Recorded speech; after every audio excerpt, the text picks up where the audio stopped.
The unthinkable happened last week when the bus carrying the Humboldt Broncos hockey team was involved in a horrific, deadly accident. Do you want to hear something else that's unthinkable?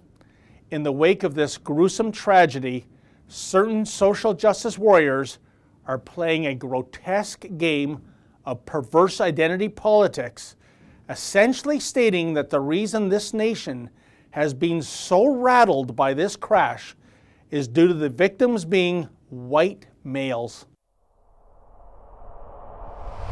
One of the definitions for ghoul is the following: a word used in a derogatory sense to refer to a person who delights in the macabre or whose profession is linked directly to death, such as a gravedigger or grave robber. And then there's Nora Loretto.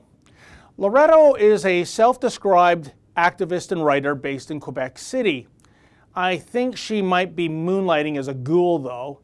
In the aftermath of the Humboldt tragedy, here's what Loretto stated on Twitter, quote, "I'm trying not to get cynical about what is a totally devastating tragedy, but the maleness, the youthfulness, and the whiteness of the victims are, of course, playing a significant role," end quote. A significant role in what? The tears, the heartbreak, the sorrow? A state of mind on the behalf of survivors and family members that will take years to heal if healing is indeed possible?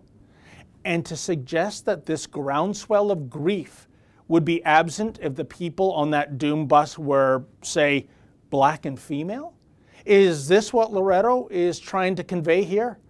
I don't think anyone would dare politicize such a tragedy. And guess what, folks? Your tax dollars are subsidizing this freak.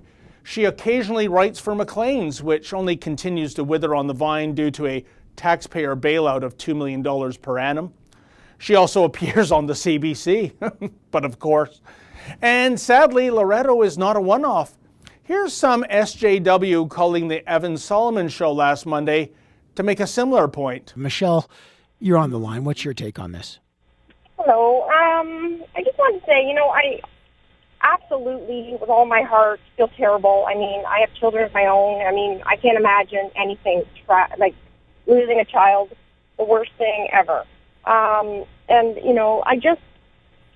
very sorry if I just sound bitter, but I just don't know how we make such a big deal, when it's, some privileged, I'm sorry, excuse me for sounding rude, but, privileged white kids playing hockey, when there's so many other tragedies in the world. I mean, we dwell on these.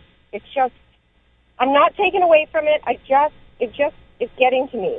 Now, Solomon should have verbally eviscerated this creep. Instead, like a doddering old auntie pouring another cup of tea for the collection of senile twits at the table, Solomon's response was so muted, you have to wonder if he actually felt any outrage himself. And as for Loretto, has she reconsidered her vile remarks? Has she apologized? Far from it. Actually, she's doubling down on despicable. Subsequent tweets are seemingly gleeful. She jokingly ponders in one how many people will call her a count because of her egregious stance. She's added an extra vowel to the C word to keep it family friendly. I don't know why. As of right now, she might just be the most vulgar, most unsympathetic person in all of Canada. And how do you like this one, folks? Her appalling tweet, the last time I checked at least, actually had received 69 likes. Oh well, in the Department of Silver Linings, at least Stats Canada knows what the precise ghoul population is in Canada at this particular moment. For the Rebel.media, I'm David the Menzoid Menzies.